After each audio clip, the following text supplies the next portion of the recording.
Hello, good morning. Jose Kachappilly official ചാനലിലേക്ക് സ്വാഗതം. നിങ്ങളുടെ കയ്യിൽ അവിചാരിതമായി കുറച്ച് പണം വന്നുവെന്ന് വിചാരിക്കുക.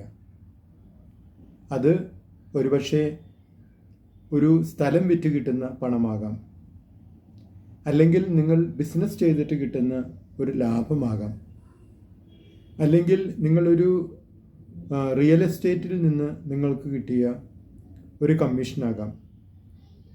ഇനി അവിചാരിതമെന്നല്ല, കുറച്ചൊക്കെ വിചാരിതമായ ഒരു പണമാണെന്ന് തന്നെ വിചാരിക്കുക.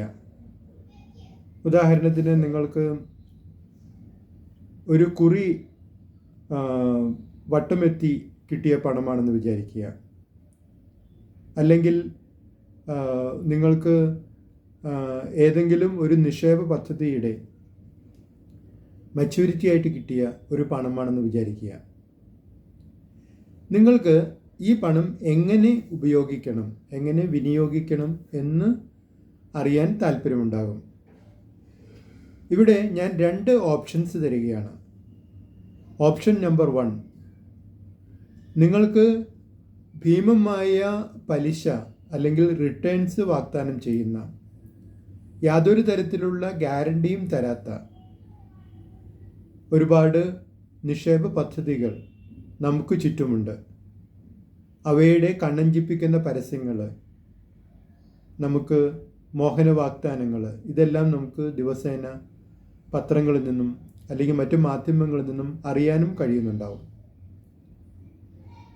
അവിടെ പണം നിക്ഷേപിച്ച ഒരുപാട് പേര് പണം നഷ്ടപ്പെട്ടതായിട്ട് നമുക്ക് പത്രങ്ങളിലൂടെയും മറ്റുമൊക്കെ സ്ഥിരം അറിഞ്ഞുകൊണ്ടിരിക്കുന്ന ഒരു സംഭവമാണ്. അപ്പോൾ ഇതാണ് ഒന്നാമത്തെ ഓപ്ഷൻ.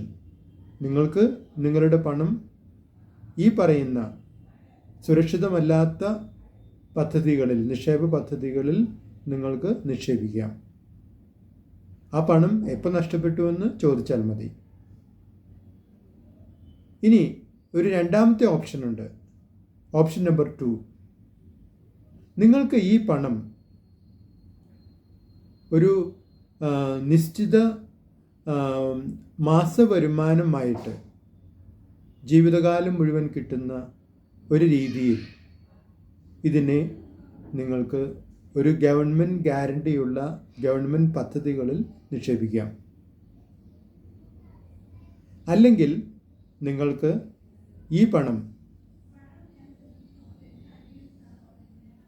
നിങ്ങൾക്ക് നിങ്ങളുടെ ജീവിതത്തിലെ അനിവാര്യമായ ചില ടൂർണമെൻറ്റുകളുണ്ടല്ലോ, കുട്ടികളുടെ വിദ്യാഭ്യാസം, വിവാഹം, അല്ലെങ്കിൽ നിങ്ങളുടെ റിട്ടയർമെൻറ്റ്, അല്ലെങ്കിൽ ഒരു വാഹനം വാങ്ങിക്കൽ, വീട് വാങ്ങൽ, അങ്ങനെയെല്ലാം, ഇങ്ങനെയുള്ള ഏതെങ്കിലും ദീർഘകാല പദ്ധതികൾക്ക് വേണ്ടി ഈ പണം ഒരു വിത്ത് പോലെ നിങ്ങൾക്ക്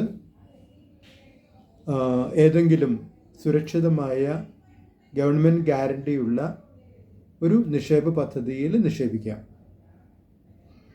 എന്നിട്ട് നിങ്ങളുടെ ആ ടൂർണമെൻറ്റിൻ്റെ സമയത്ത് നിങ്ങളുടെ മകളുടെ അല്ലെങ്കിൽ മക്കളുടെ വിവാഹം, വിദ്യാഭ്യാസം, അല്ലെങ്കിൽ നിങ്ങളുടെ വീട് വയ്ക്കൽ, അതുപോലെ, അല്ലെങ്കിൽ വാഹനം വാങ്ങൽ, അങ്ങനെ നിങ്ങൾക്ക് ആവശ്യം വരുന്ന ആ സമയത്ത് നിങ്ങൾ ആദ്യം നിക്ഷേപിച്ച പൈസ ഒരു വലിയ തുകയായി ഗ്യാരണ്ടിയോടുകൂടി നിങ്ങൾക്ക് തിരികെ വാങ്ങാം. എന്തായാലും പണം നിങ്ങളുടേതാണ്. തീരുമാനവും തീർച്ചയായിട്ടും നിങ്ങളുടെ തന്നെ.